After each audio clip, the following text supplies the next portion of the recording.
Yeah, nerd being the operative word there, isn't it? That was a thrill ride.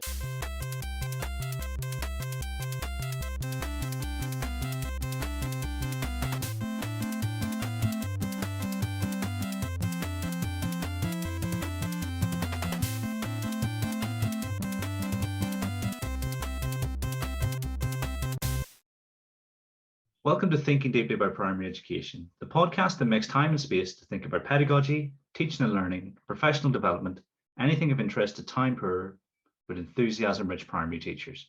This week, I'm joined by Neil Almond. Good to be back. And Adam Smith. Hello. And Adam, you're going to be the focus of this episode. It's almost like the second part of our religious education talk.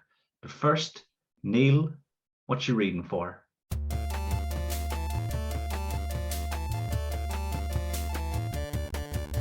Hey, what you reading for? So I've been quite fortunate that I've managed to get my hands on a copy of The Science of Reading, a handbook, the second edition, which came out, and it's a 605-page epitome of just the latest research. You can imagine the conversations that Chris Such and I are having behind the scenes all about this, and I've been taking it chapter by chapter. You don't have to read it in any kind of particular order whatsoever, but I've gone for recently a chapter called Models of Word Reading, What Have We Learned? And that's by Mark Seidenberg, Molly Farry-Thorne, and Jason D. Zevin, which is probably the coolest research name out there, I think. And this chapter just looks at the evidence behind what is known as the dual root cascade theory of reading versus Seidenberg's own connectionist model of reading, which people might know as the triangle model, where we look at the orthography, semantics, and phonology roots, and that how people kind of translate writing into sounds which they then perceive and understand. It's real kind of Seidenberg heavy. If you've read his book, there's kind of nothing new here, but it's kind of quite interesting to know how he went about creating this model and why he thinks it's superior to the dual root model. So plenty to nerd out about for those that are particularly interested in it, which isn't many people. Adam, what are you reading for? Yeah, nerd being the operative word there, isn't it? That was a thrill ride.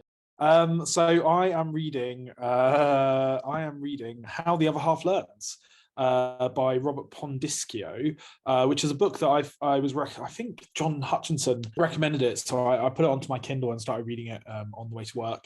And it's about success academies in New York, which is a kind of chain of charter schools.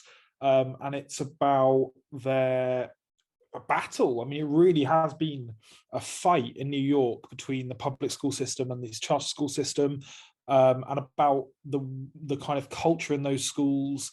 They're all, I mean, primarily, they were all increasingly, as they expand, they're less so, but they were all in the most deprived, least well-performing public school areas in your Harlems and your Bronx and Queens and things like that. And it's all about raising expectations, raising aspirations. What's really interesting is there's this character, Eva Moskowitz, who is the head of Success Academies, and she's kind of a bit of a, is it fair to call her an American Catherine Burblesing? She's not quite so invested in the culture wars, as far as I know. She's more about fighting for this charter school system, but she just goes out and gets what she wants. She just puts it out there. She's very candid in what she says, in her management style. It's really interesting. I mean, schools themselves, pedagogically, I probably don't really agree with some of what they do, the ways they teach reading and the way that they teach maths, for example, and the fact that they do like project-based learning and stuff like that.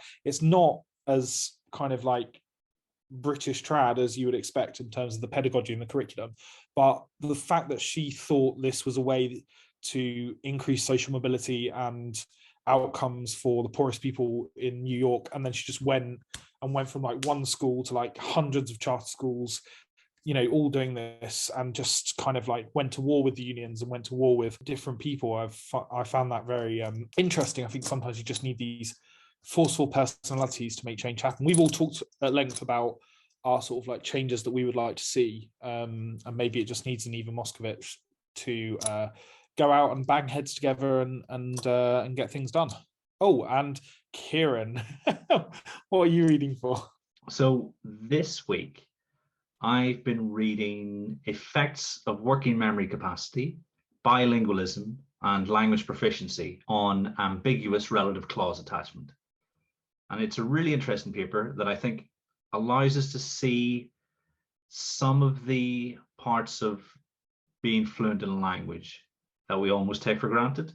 So I'm going to give you guys an example, and I want you to tell me where you would attach the relative clause or the so the friend of the movie star who was sitting on the balcony was under investigation. Who's sitting on the balcony? The friend of the movie star who was under investigation was sitting on the balcony. Yeah, that's what I would have gone for.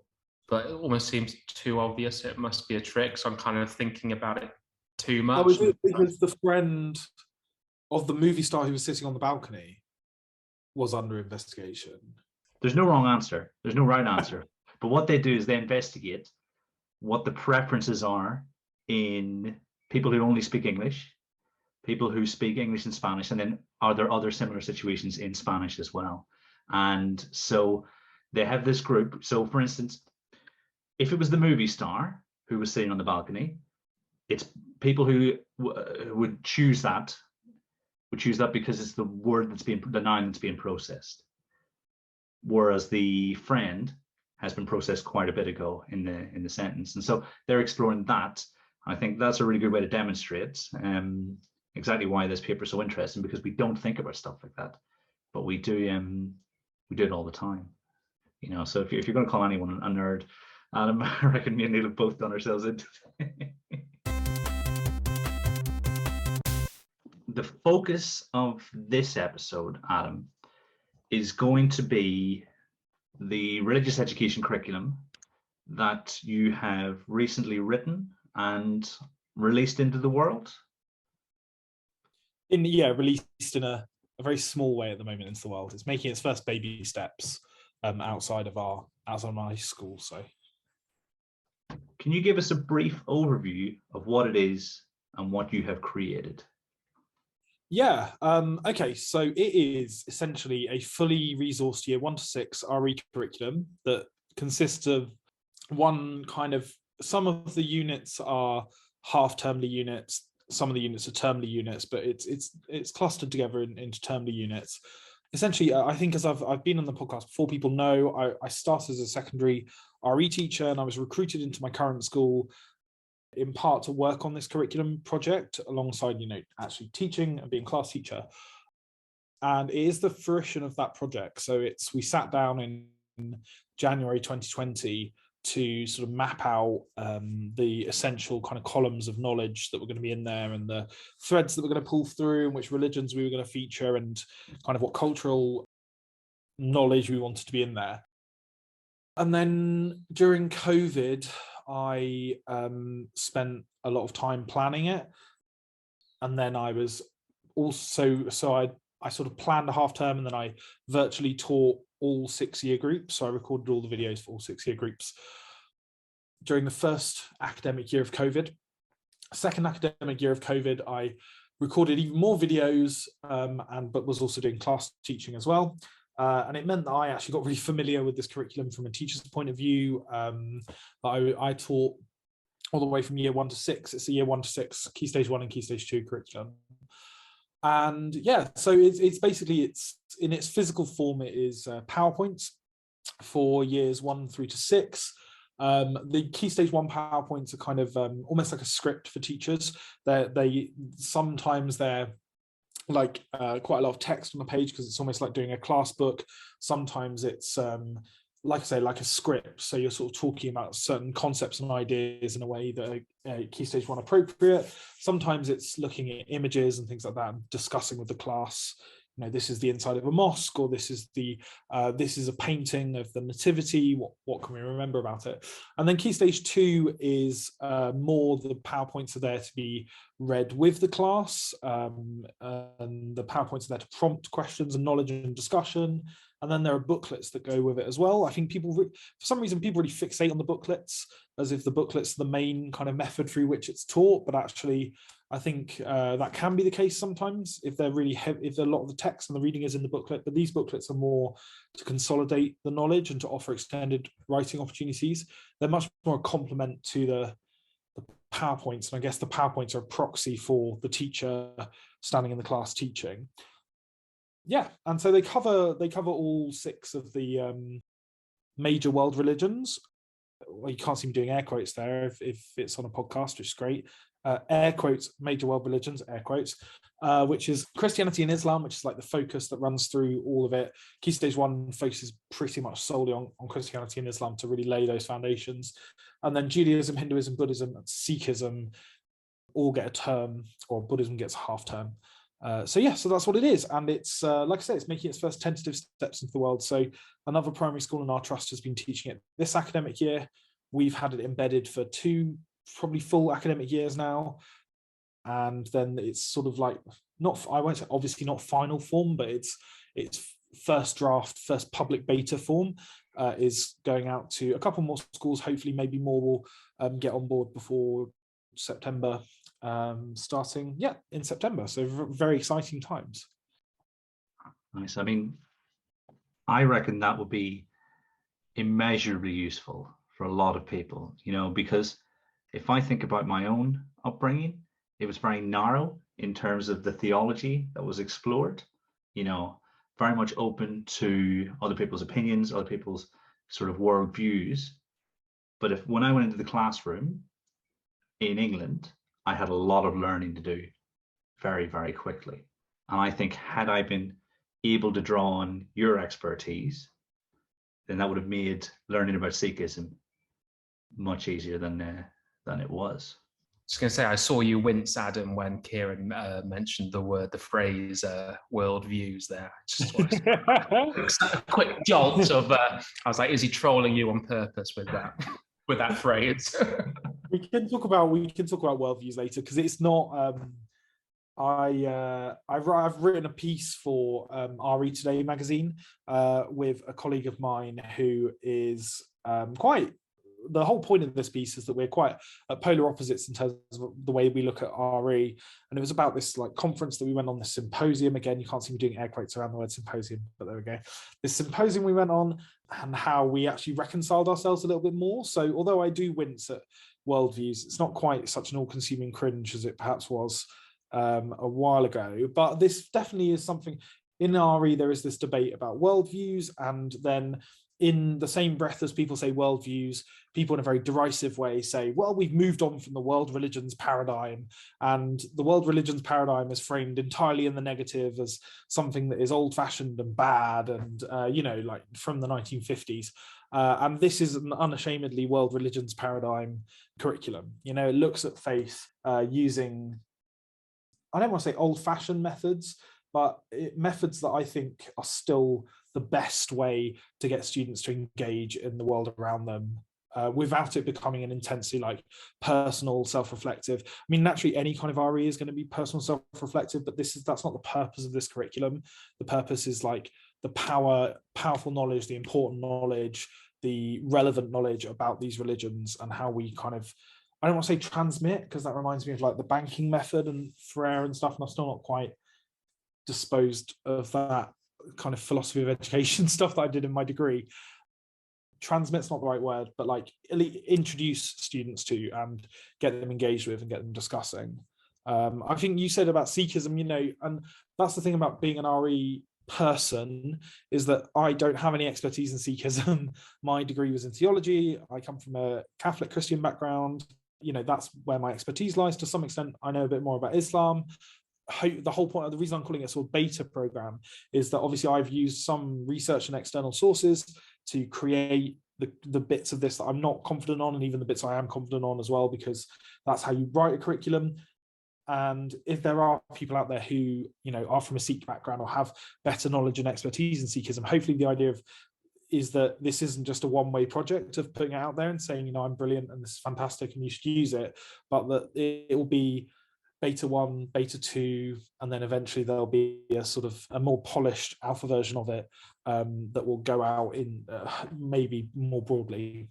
Because at the moment it's like I say, it's a public beta, so I'm kind of controlling which schools are using it so that I can keep a lid on things, because there is a gap in the market for it. So there is some demand for it, and I'm a little bit scared that I won't be able to kind of not have control over it. Control's not the right word, but have I don't want it to scale too quickly, because I want to be able to go in and do the CPD myself and offer support myself and things like that. So what must you have been thinking when it went into the Discord, which you thought was a relatively small sample of teachers, and then all of a sudden every school, south of Birmingham wanted to have it as their RE curriculum?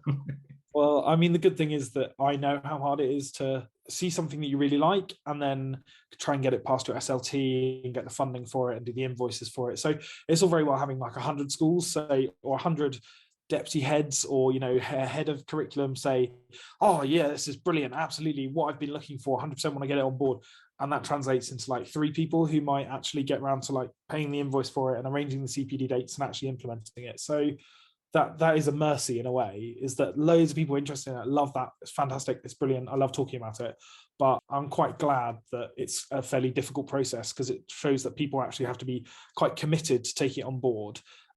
And there is a cost associated with it as well, because the school essentially brought me on for a year and paid me for a year, more or less, to just be an RE nerd, and it's to repay that investment and to get that investment not in sort of time from schools, to make sure this is something they actually want to take on board and use. I don't think it's not a huge outrageous amount. It's £400, which is at the moment, will get you the curriculum. It's not a per year thing. It's you pay that and then we get you the curriculum. So the worldview thing wasn't me trying to troll you. I do remember our conversation about it though, although it was quite a while ago now.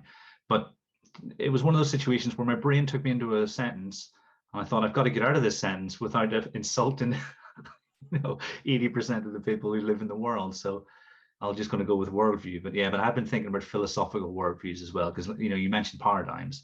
I've been thinking about the juxtaposition between positivism and interpretivism. So maybe that's why that was on the tip of my tongue.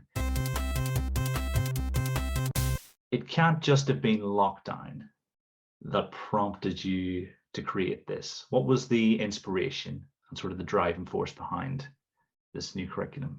Well, I think the driving force behind it is it's almost like the final puzzle piece for my school. So we have a huge curriculum focus. We have been really focused on curriculum for like 5 years now, transformed our history curriculum into these like beautiful knowledge-rich units with these great booklets, transformed our geography curriculum, our science curriculum. It's all really well thought through. It's all really well sequenced. It's all connected. It's beautiful. Our maths and our English as well, it's like in a really good place, basically. Like we're sort of every year now, we just tweak a little bit what we're doing instead of trying to create whole new units or really shift things about, which is amazing, not only from a curriculum point of view, but from a workload point of view as well. And RE was that last sort of missing piece.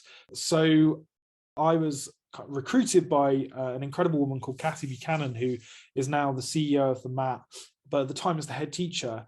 And she knows me or knew me through Twitter, and she basically saw that I was leaving my secondary job. I had no interest in primary teaching whatsoever, and she was quite persistent in saying like, you'll love it, come and visit the school, etc., etc. And she had this image or this idea in her head that RE was this like last missing piece. It would be good to get someone on board to do that. So I looked at what they were doing in the school. I looked at what they'd done in history and geography, and I looked briefly at the locally agreed syllabus and the materials they were using already, and I decided that actually it was something I wanted to start from scratch with. Maybe that was like really egotistical, and I was like, this has to be a project that is entirely of my making. But it's really refreshing, terrifying and refreshing to have a blank slate, and you're literally just plumbing in units here, there and everywhere. You're literally just writing a unit and it goes on the board. And so so that's what I did, and it would have got done even if there was no pandemic, because that's what I was there. I think I was working 4 days a week. I was doing cover here and there, but primarily I was to be sitting in the staff room working on this curriculum. And I mean it's Probably the timescale, it might have been longer, it might have been shorter. But yes, it wasn't a pandemic project. It was a project that happened to take place during the pandemic. So on that note, and it kind of leads in really nicely to this next question that I have, having been someone who has kind of had similar-esque roles that, brought in, write a curriculum for us, although mine was more as a result of the pandemic, because I couldn't go in and help teachers teach. What were your guiding principles kind of throughout this process of writing this RE-based curriculum? I made no secret of the fact that I'm writing a book at the moment on primary RE, talking about the curriculum and what I've done at my school and how other schools can kind of like, it's about teaching RE essentially in the primary setting. And I was writing a chapter this week, and it was why should you teach RE? And I kind of built it into like 5. I've broken each of my chapters down into 5 sections to make it a bit more manageable for myself. And it was like, why are you teaching RE? And it was section 1 is you have to. So a guiding principle behind it is there has to be on the national curriculum. It is on the national curriculum almost as a single line to say you have to teach religious education. And that gives us as an academy a lot of freedom. But again, it's that paradox of freedom is actually very constraining, because suddenly you've got infinite choice in terms of what you do. So we had to teach it. You have to teach it. It might as well be high quality. You might as well be doing something useful. You might as well be doing something meaningful. You might as well be doing something that is good, instead of just saying, well, we do our hour, half an hour of RE, and it's kind of, we're a bit ashamed of it, and we do it on a Friday afternoon. The second part of this chapter is that it's interesting. So that was a real guiding principle for me, was that the kids have to be engaged in this stuff. They have to be interested by it. Now, I happen to be such a massive RE nerd that I think almost everything that I could have picked for the curriculum is interesting. So I had to stop thinking like me and start thinking like a year 5 or a year 6 or a year 2 or a year 1, and think what is interesting. Well, stories are interesting.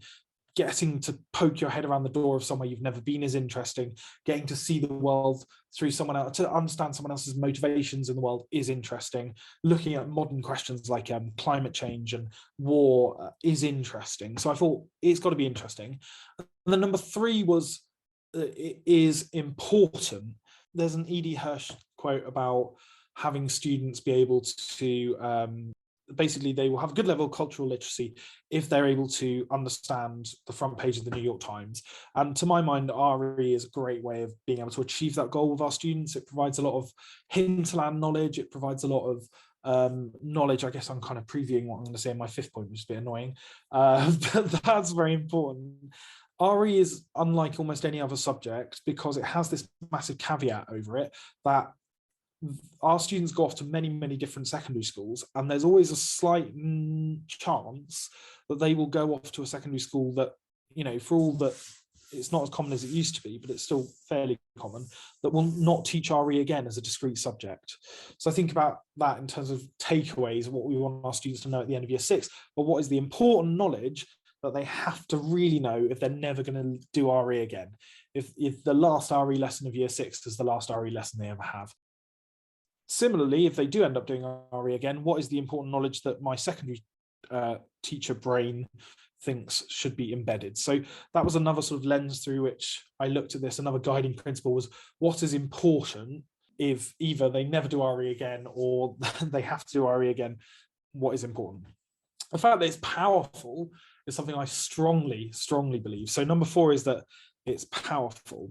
The knowledge that students gain in RE is exactly the kind of knowledge that provides, opens doors for students. So all the kind of things that we think of as indicators of social mobility. So being able to go to art galleries and interpret the art that's on the walls there, being able to pick up literary fiction novels, being able to really enjoy our culture, and I mean all elements of our culture as well, not just what we would cliche kind of call high culture. RE helps with that. So when we're looking at sort of stories from the Old Testament, stories from the life of Muhammad, stories from the life of Buddha, these are all powerful stories that give our students different lenses through which to view the world. Looking at, like, knowing what happens inside a mosque is powerful, because then you can have a conversation with someone who and have something in common with that person, even if they might be from a very different cultural background. And you can also act respectfully now when you go to a mosque or you go to another country that is perhaps predominantly Islamic. Our students have that kind of powerful knowledge. So I think that's another guiding principle, is what is the power of this knowledge? How is it actually going to, our students in our school are, they're lucky to live in very central London, but they're also, some of them are quite profoundly deprived families. How does RE actually help with that? It's not just another bit of kind of useless knowledge. What is the power behind it? And then lastly is that it builds on the whole curriculum. So where does RE fit in? Another guiding principle, I guess. How does it fit into our history curriculum? Luckily, it fits in really well with our English curriculum, because we do all sorts of things. We do like Krishna stories in year 5. So we do Hinduism in year 5. But as I said, it's the hinterland knowledge as well. So Christine Council does this great bit about the SATS paper from years ago about the dodo, and how you can draw out of that all these different specific domain words, so historical words. You can draw out of it scientific words, you can draw out of it. And a large amount of those words are RE words, like sacrifice, for example. The dodo sacrificed itself. And so our students need to have a whole schema around that word sacrifice by the end of year 6, because it builds up to an idea that will be reintroduced in year 7, 8, and 9. So those are my guiding principles, really. And that's fortunately a little preview of what's coming in the book, because those 5 things are the things that really drive me forwards with RE, is that I really, really believe that this subject actually does all those things. I think if I didn't believe that, I think I'd have to find a different career, really. Yeah, I don't think that's unfortunate, because not only do I now really want to read your book, but I want to actually go through that. I will find the £400, what you said earlier about all night, well and good, deputy heads, saying, yeah, we want it, but getting it through SLT, I'm now fired up to make sure that I can get it past SLT, or at least not SLT, but those that hold the purse strings, because I actually just want to teach myself that curriculum, because it just sounds incredibly interesting. And having just come back from a short holiday in Cornwall, I can kind of see how, those in children in rural areas kind of really need to see and understand all of these different viewpoints about different world religions, just to really immerse themselves and understand the interconnected world that we all now live in. So given all of that, what was the toughest part of the process? I think I have 2 answers to this. I think the first one is the Sophie's choice of curriculum choice. And there's a lot said about Key Stage 3 curriculum choice, especially because up until really fairly recently, a lot of schools, including my previous secondary school, shrunk down Key Stage 3 to just 2 years. So they would start teaching in GCSE in year 9. And that led to a lot of teachers having to get rid of essentially an entire year's worth of content and shrink down what they would do, because by the time you get to GCSE, everything is very prescribed, and you teach, even the order in which you teach things is almost set. Whereas at Key Stage 3, you have a lot of freedom about what you do. And so it's really upsetting for teachers. It was really upsetting for me to only have 2 years of Key Stage 3, because there's so much you want to do in so little time. So when I arrived in primary, I thought, with that on my shoulders, that choice was going to be the hardest thing. And then I realized I have 6 years. I have 3 terms and 6 half terms in each year. And actually, it's incredible. The Key Stage 2 is the longest key stage just imaginable. You can't fathom how much time you have from the beginning of year 3 to the end of year 6. It feels almost as intimate that you could do infinite. You could do anything in that time. It's so long. And even Key Stage 1, you got your 2 years to lay your foundations there. And so it was tough spending that time wisely. It was tough not just doing, like the chapter I was writing today was about how every RE curriculum that people write is naturally a reflection of their person and their interests. And mine is no different. There's a lot of art in mine, for example, because I'm really into my art history. I think it's fascinating how we can use art as a lens through which to teach RE and get children to understand RE better. But I had to, you have to knock off the deep end with that and make it just like, the Adam Smith TM trademark RE curriculum. This is basically just my brain dumped out over however many half terms it is. So the narrowing wasn't tough. It was the not going too mad was tough. So I had to sort of constrain myself a little bit with that. And then the second part that I found tough, and again, a reason why I think is a beta and why I think it's not a perfect scheme in any way, shape or form, is the Key Stage 1 stuff, because I've never taught Key Stage 1. As a cover teacher, I've done some virtual school stuff for Key Stage 1, but, I went from teaching year 7 to 13 to year 6 to year 5. I feel comfortable probably going and teaching year 4 and year 3. But Key Stage 1 is not my wheelhouse, and I've had some really good input from our Key Stage 1 team so it's already better than it was, which I'm really happy about. I had some really, really good input from our deputy head, really went through some of the units and looked at the vocab and looked at, making it as really Key Stage 1 friendly. But that was really tough. It's really tough trying to plan Key Stage 1, especially in the middle of a pandemic, when you can't just go and look at it.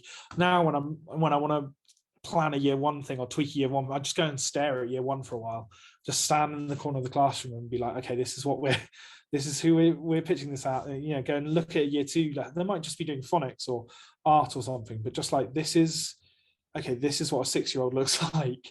This is what we're doing. You can't do that in the middle of a pandemic. They're imaginary. So not only are you like recording these videos for imagined 5 or 6-year-olds, but you also desperately racking your brains trying to remember what a 5 or 6-year-old looks like. Like, are they already 5'10" by the time they're in year 2? Like, I don't know, because the pandemic does funny things to your brain, and really, I couldn't really recall. So that was tough. That was really tough. Key Stage 1 was really tough. But, the proof is in the pudding. I'll be more interested than anything in going and observing some Key Stage 1 lessons with these materials and getting some feedback from Key Stage 1 teachers. Like I say, they did end up being a bit more of a teacher script, because I didn't want to put it on an actual page as a script. I thought that was a bit too far. I quite like the idea of having a script, but that's not going to be everyone's cup of tea. So they're on a PowerPoint, but I'm not expecting year 1 students to like be able to do the kind of reading that year 5s can. So there we go. That's the answer. Key Stage 1, and not going mad on the curriculum stuff, and just make it a reflection of your own interests. I mean, that's a really sensible approach, because no one's ever going to get anything right first time. And whenever I think about sort of my preferred sequences through mathematics, I'm normally banging on about 50 years. Okay, these guys have been refining this approach for 50 years. That's quality assurance, So for that you're saying, okay, I'm going to release iteration after iteration, taking on board, the Key Stage 1 in particular, because there are some resources that my wife, year 1 teacher, is refining to make them more accessible for Key Stage 1. So she's gone through that thought process as a teacher, whereas you, the person who is driving the curriculum itself and the resources themselves, the fact that you're having that thought, I think is really, really sensible. I can't ask my last question without a little bit more information, because one of the things we've sort of skimmed over is the fact that accompanying these resources will be some professional development, and quite a substantial amount of professional. Do you want to tell us a bit more about what you have offered, almost to reconcile the idea that you're charging other people? And other schools should pay for your work, because you put the effort in, you've made something of really high quality. But I know that that's not an easy balance, because most of us don't get in to education with a business background, or where that's the norm. So yeah, so what professional development have you sort of designed? What can schools look forward to? Yeah, I mean, I don't feel horrendous about it at the end of the day, because I know that I don't profit personally from any of this. So the money goes into our school's coffers and gets spent on, bunting for our Jubilee Street Party and things like that. So it's a lot of bunting. So what do I mean, I love doing these Twilight CPD sessions. I've done a few of them now, and I turned up in the pouring rain the other day to a really nice school in Peckham that's taken on our curriculum, and I had I've got my like RE go bag that sits in my classroom for when I go and do CPD. that's got like, I basically just went around the school at some point and stole the top like strata of RE booklets from classrooms. I was like, I'm not going to pick the most beautiful booklets. I'm not going to pick the most, high achieving booklets. We're just going to take the top 20% and we'll just take whatever's there. And so that's my kind of like honest approach to it, is like, this is what it looks like in our school. So these are the kind of outcomes that we've had. Oh, they missed a lesson here. Yeah, of course they did, because, they had sports day. Oh, this piece of writing goes completely off the wall because, yeah, of course it does. This is me presenting a realistic idea. So turn up, hand out all these curriculum materials, hand out an overview of the curriculum, and then just talk about this RE curriculum that I've made, basically a bit like I've done in the podcast. So just go kind of mad on the enthusiasm. And I think a lot of the feedback I've had about these sessions is that because I'm so enthusiastic about it, because it is my sort of like pet project, because I love it so much, it gets a lot of staff on board who might be quite skeptical about working with an outside scheme of work or working with they can see that it's something that kind of has had love put into it and thought put into it. So I go and I talk about the rationale behind it, show off some of the resources, some of the PowerPoints. There's no real set flow to it. It just it's based on people's feedback in the room and questions that they might have. I don't even have a PowerPoint that I use. I just use my sort of like iPad and I write down notes as we go. And so there's that CPD session introducing it, which was one of the reasons I've sort of said that it's restricted to London, really, is because I don't want to be taking loads of time off. I'm a full-time class teacher. I'm really fortunate to have a full day of PPA on a Wednesday. So if I can leave school at kind of like 2:30 to get to another school at 3:30, 4 o'clock. So someone was asking me the other day in Sevenoaks, and I was like, oh, looking at train times, like, yeah, okay, we could stretch to Sevenoaks. It's also quite a London-centric curriculum. I'm really obsessed with the local in RE. So almost every kind of example of a church and a mosque and a Gurdwara is in London. One of the units is specifically looking at Christianity in London. So yeah, that's, if you kind of contact me and you're saying that you're in Falkirk, probably won't be able to get there after work on a Wednesday. Although I guess I could always do virtual CPD. I'm just so like averse to Zoom now, having been through the pandemic. And then like ongoing professional support. So whatever you want that to mean, really. Like, I love talking about this thing. I love going into schools to see it in practice. I love doing coaching on it. I love getting feedback on it. So that's why I want to keep it quite a small project at the moment, because I want to be able to genuinely offer that to people, because it's quite difficult. A lot of people who get lumbered with being the RE lead, I think we talked about this before, that it's seen as a bit of a stepping stone for the, an NQT +1 to do until they can be the English lead, or until they can be a year lead.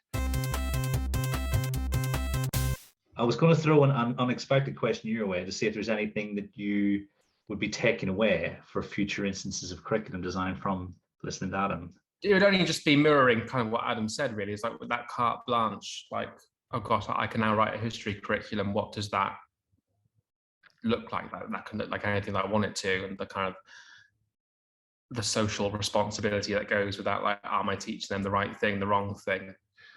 And yeah, just kind of like what does this look like at Key Stage 1? Because my unpopular opinion, I don't know if it is unpopular, it might be quite popular actually, is that for Key Stage 1, particularly year 1, like your history, geography, RE, all those kind of humanities could just be done through like, right, kids, like sit on the carpet, I'm now going to read you a story. And it could just all be done through story. And if they're not putting pen to paper, then they're not putting pen to paper. That's absolutely fine. It's just like, if they're coming up to year 3, having a rich bank of, historical stories and, stories about religion and stuff like that, then I think they'd be far better than in a far better position than just, I'm going to try and teach you some RE for 20 minutes and get you to fill out a worksheet in those last kind of 10 minutes because I've overrun. Question I have then, just kind of based on what you said about how much you like to make it about the local, assuming that this school in Falkirk does pay their £400 for it and you are able to do some virtual CPD, how much can they actually edit that final package to kind of like suit that context? And I mean that from a wider theoretical level at the kind of macro planning level to the micro, are these booklets are they in Word format? So if they want to kind of keep your formatting, they can just like change a few things around. So it's an interesting conversation we've had, because this gets to the real mundane kind of like stuff about sharing a curriculum with other schools. When we've shared other elements of our curriculum, it's been quite locked down and heavily designed. So we've got like a graphic designer who works for our school, who does incredible work on our wellbeing curriculum, for example. We've been selling that and sharing that with other schools, but it's quite a lockdown product because it's in these beautifully designed booklets that we send out. We actually send out the physical copies of them to other schools. There are pros and cons to all these different approaches. There's a pros and cons to sending out as like Word documents and basically letting schools have their complete way to it. And there's also pros and cons to sending out under a bit more of a lockdown format. So I am sending out the booklets as PDFs because I think that I don't know, I think you have to be realistic about it. You don't want it to just be whacked on TES by some like rogue kind of teacher. You don't want it to be perhaps shared in a way that you lose control or ownership over it. Maybe I shouldn't be as worried about that as I am, but it does, I wouldn't want to see kind of mutilated, not that I think people do terrible things to it, but like, it would worry me slightly to just send it out in a totally open format. I don't know. I mean, that gets to kind of like almost an egotism on my part about it. But anyway, there is a deeper thinking behind sending out in that way. So if a school did want to, alter the content, I've got more freedom over the PDF, over the PowerPoints, because you can't really lock those down too far. They are always going to be open to see in that format. And then what I've had other schools do before is use it as a template for creating their own units. So say that they did want to do, take for say it was going out to a school in Newcastle and they wanted to do a unit about Christianity in Newcastle. They can see how I've planned out the unit about London, and they could kind of create their own unit about Newcastle using a similar format. So I think that would be a good compromise. And again, I can support with that. I can provide templates for people. That's what I've done in the past. But yeah, it's a weird thing to do, is to send this out into the world. You're going to lose control over it. You're going to lose, that you have to give up some of your preciousness about it. But also there are things, that's again why I don't want it to go out to hundreds of schools in the first iteration, because I'm proud of it and because I want it to be cared for and loved. And I think if schools are going to pay an amount for it, then hopefully that will encourage them to care for and love it, rather than just kind of not do any training on it, not invest in it, not kind of care for it, which often happens with the locally agreed syllabus resources, because they're just free to schools. They can just have them, and then you end up seeing them used in slightly like underwhelming ways, even though a lot of love and thought might have gone into them originally. Because they're free, schools don't value them, and so schools don't do training on them, and so schools don't have people who are invested in teaching them, which is I guess not really the opinion that I thought I would be having, but it is apparently the opinion I have. So yeah, that's a really interesting different way to look about it, because I used to be quite happy and quite content with the idea, a school or a person within the school has created something, then they have that freedom to retain it, and if they want to sell it on, despite the fact the taxpayer is technically paying for our salaries, so shouldn't all kind of schools benefit from that, because it's the taxpayer, not the individual school, etc. So shouldn't curriculum resources be given away? But I kind of that's given me something to think about, this idea that if it is just given away for free, then what happens to it? Is it valued? Does it then actually get implemented well in the classroom? So that's certainly given me another perspective to consider such things from. Yeah, there's definitely a psychological phenomenon about that. Did we discuss that before? I think we possibly might have. But yeah, if you put a small arbitrary price on something as opposed to free, you're going to get more engagement on the where you placed a value on it. And I'll need to really rack my brains to think, who did I have that conversation with? Was it Chris Such who wrote the blog post about things being free and available? And I guess I disagree with him.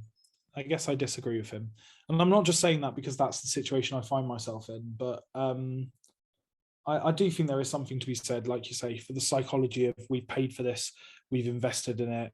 Because I'm a nerd, I was looking at spelling schemes because we have a scheme that we use. There we go. And there are better schemes out there and there are worse schemes out there. And I was really intrigued by this scheme that Jason Wade has called Sounds and Syllables. And he sells it and it comes as a package and you get CPD with it and stuff like that. And I think if it was free, I'd probably have just butchered bits from it and kind of not really taken on board the whole approach. And I'd have used a bit here and there, and I might have put a booklet together with a couple of photocopies and maybe used it as an extension thing and not really given much thought to it, and kind of not really used it in the proper way because it's a whole considered scheme and it's got loads of, it's not just what I really like about that scheme is that I think there's like 5 different elements to it, 5 different parts of teaching spelling. And I would have just taken some of the PDFs, whack them in a booklet, called it an extension booklet, and tick, I've got something to stretch people, spellers, whatever. But because there's a price on it, I didn't do that. Now it means that I'm not using his resources at all, even though it's quite a good approach to spelling. But then it means that if I was to use his resources, I would get the training and I would get the full package and I would get all the elements, and we would completely shift the way that we teach spelling, and it would be a wholesale kind of reinvention and things would be used in the proper way. So I guess that would be my sort of counterpoint to Chris's blog would be, I do think that having a monetary value, even if it's quite a small monetary value, does create, in the minds of teachers, at least in the minds of SLT maybe, an actual value and a willingness to do things properly as opposed to use things piecemeal. I think White Rose Maths is another example of that. We use a bit of White Rose here and a bit of White Rose there to supplement our maths scheme, and means we're probably not using it to its full potential. And I think if I created some of the White Rose stuff, I'd maybe not particularly feel happy with just the odd bit being shoved in here and there to fill gaps. If I was particularly precious about it, which I am particularly precious about this RE scheme because it's it's my baby. So yeah. No, it makes a ton of sense. I think, in my head, I'm already thinking, when can I get Adam back to talk about his book writing process? That sounds like one I might have Chris Such involved in too. So we can maybe hash that out as part of that episode and maybe make that like a behind the scenes conversation. A little debate. Yeah, I know. I'd love to come and talk about writing the book. I think for a year now, I think every time I come on, you say, "How's the book coming?" And I'm always really sheepish and like, I've written some words. I thought of a title, but actually, this half term, I finally got on and sat down and been whacking out. I think I read a piece of advice. I've read a book recently about writing books, which is very meta. They were saying, just get words, just write what's in your head on a page. Do all the footnotes afterwards, do all the research and the anecdotes and whatever, put all that in afterwards, but just get your word count in. And so this half term, I've just been on word count duty, sat doing word count. So doing word count. I think that I might change my my MySpace status to Adam Smith is doing word count. So yeah, I mean, it was great to see your post about how organized you're being and how you're having the 5 sort of key areas. And the book was about how to write really good nonfiction. I'm definitely going to read that book.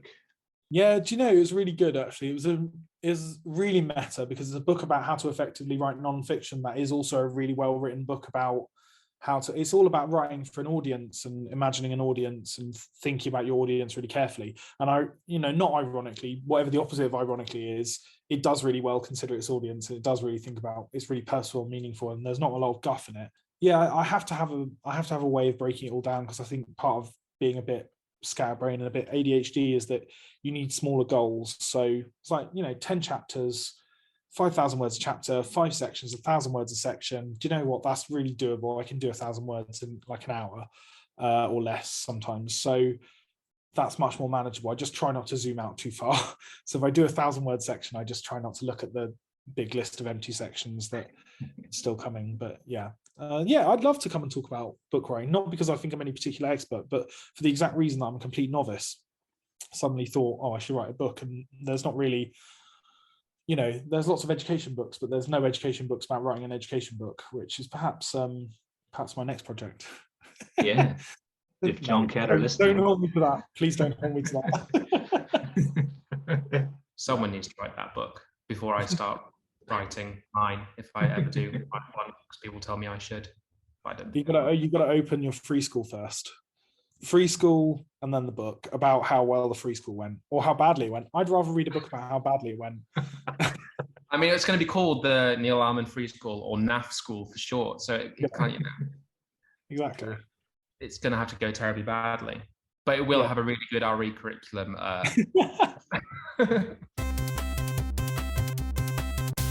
Which leads me on to my last question. How can schools get involved? Obviously, you want to control the sample, but what are their options at this point in time? The options are to contact me. So I don't tend to check my message requests on Twitter. So if you're wanting to contact me, the best way is to email me through my school email, which is adamsmith@charlesdickens.southwark.sch.uk, or if we mutually follow each other on Twitter, then definitely DM me, or if you know me, if you're not in the TDaPE Discord, then you should join the TDaPE Discord, because I do respond to messages on there. My Twitter message requests are a bit, it's one of those things that you open them and you feel instantly guilty about all the unread messages that are in there. All really nice people, but I just don't have the time to necessarily respond to all the queries. So I think, the best way is Discord or email. Get in touch, and then I can send you some sample materials. So we have two schemes of work a year. I want to say year 2 and a year 5 scheme of work, but that might not be right, that are available for you to look at. And there's also a spec sheet that explains some of the rationale behind it, and the cost of it. And then, and then we can invoice you for it, and I can come in and do some CPD. And then actually, it's not quite ready yet. It's one of my summer 2 big jobs is to get it ready for, so the curriculum materials will go out probably in just before the summer holidays to those people who've kind of got it on board. But yeah, at the moment we're in less than 10 schools, and I think it'd be nice to, 10, 20 would be a manageable number. Like I say, London is kind of an arbitrary geographical limit I put on London and areas of the southeast that are nice. So I'm not going to go to East Grinstead, sorry. I'm not going to go to Crawley. But I will go to Windsor, and I will go to Rochester, because I like Rochester. So yeah, that's a joke, by the way. I mean, it's probably not really a joke, but so yeah, get in touch, and I'll chat to you on Zoom or in person at the pub, which I've done before, which is nice, or over the phone, which I hate. So can we do it on Zoom? Yeah, I don't like telephone calls either. People don't understand what I'm saying, so I spend a lot of time going slowly and repeating myself. I don't know what it is about phone calls that are so horrible. Why? Like, even doing a WhatsApp call is nicer than doing an actual telephone call. I really hate phone calls. You'll have to let us know when you're in Rochester, because there's that's quite close to where we are. Yeah, nice, definitely. Well, you could probably see from the end of my road, because I live in Southend. You can see Kent and wave over. On a good day, you can see all the way to Herne Bay and Whitstable and things. So. Yeah, I mean, I see no reason why 5-10 years from now this won't be the prescribed national curriculum for religious education. 5 years? That's a bit. 2 years, surely. I mean, when are you becoming education minister again? Because you can definitely wangle that. No. It's I mean, it's a bit like the book.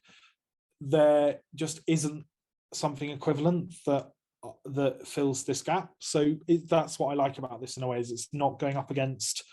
There's a big Christianity scheme that the Church of England uses. There's other schemes that have totally different pedagogical approaches, and this is it. This is going out there. I probably wouldn't have put it out there at this point if there was another competing scheme, because, as I say, it's a beta. No, it's not perfect, but it's going out there because I've done a lot of what do they call it, SLE work, where you go out to other schools, and I always end up just having the same conversation, being really enthusiastic about RE, and then they say, and so where can we buy in a scheme? And I'm like, well, we'll wait until mine's ready, and then you can maybe buy in that. And then finally got around to actually doing that. So yeah, I'm trying not to get too many backs up with it, but hopefully there's no one's backs to get up because there's nothing to compete against. So I hope it goes well. I know it'll go well. And I think if anyone's listening and they are in a mainstream school, local authority school, and obviously you've got certain limitations on what you can and cannot teach. I think even just listening to what your guiding principles and how you've approached this, I think can help develop the quality of RE. yeah, I think in a local authority school, technically speaking, you have to teach your locally agreed syllabus. You can sit down and cross-reference a locally agreed syllabus with what I offer and then fill in any gaps. You will probably find there's a lot of crossover because locally agreed syllabi tend to be quite vague. But also, as I've said previously, I think on this podcast, there's no local authority syllabus vans that go around to detect whether you are teaching the locally agreed syllabus. Ofsted, frankly, just want to see that you're teaching good quality RE and that it's timetabled. So, you know, legally, maybe I'll get into legal trouble for that because it's a legal thing. You have to teach a locally agreed syllabus if you're a maintained school. But if you're a free school or an academy, you don't have to worry about it. So you can teach whatever you want, including my wonderful scheme. So, yeah. I guess, I don't know if you're able to see it, I have Kenneth Clark's Civilizations next to me. It was in a charity shop. So I'm just wondering how much of Kenneth Clark's Civilization, either advertently or inadvertently, is in this curriculum. The year 5 and 6 scheme of work is just that series, Kenneth Clark Civilization. They start with lesson 1, the Ice Age, and it goes all the way through to Clinging On by the Skin of Our Teeth, the lesson about the episode about World War II. So I'm a massive Kenneth Clark fan. I think he's talks more good stuff. He talks more good stuff. He's a better guy to talk to about the knowledge-rich cultural curriculum than E.D. Hirsch. He's got his head screwed on, does old Kenneth Clark. So there's definite Kenneth Clark running through there. Big influence. I think between Clark and Jacob Branowski, I think, and the Ascent of Man. I think you've got there a mixture. If there's any reason why the powerful knowledge is so powerful and so important, it's just sit down and watch Civilizations and watch The Ascent of Man, and you'll understand why. Yeah, couldn't agree more. He's actually the inspiration for my approach to saying less, because obviously when I first started recording this, I would say quite a lot. But watching him and the pauses he takes between words and in the middle of sentences it really helps. My own quality. You need to get that really plummy accent now that Kenneth Clark has. I think I get that on 20 years in England, don't I? That's when my accent changes. And yeah, exactly. It's goodbye sort of backstory. Kenneth Clark is actually from Newry, so it took him a while as well to get there. Oh, he's not really. It's a joke. I was going to say it's really close to where I'm from. If you manage to get rid of a Newry accent, anything's possible. It's been wonderful as always, guys. Really appreciate it. All I said to do is say thank you very much for joining me, Adam. Thank you. Thank you, Neil. Been a pleasure. Thank you very much. And everyone at home, until next time, thanks for listening.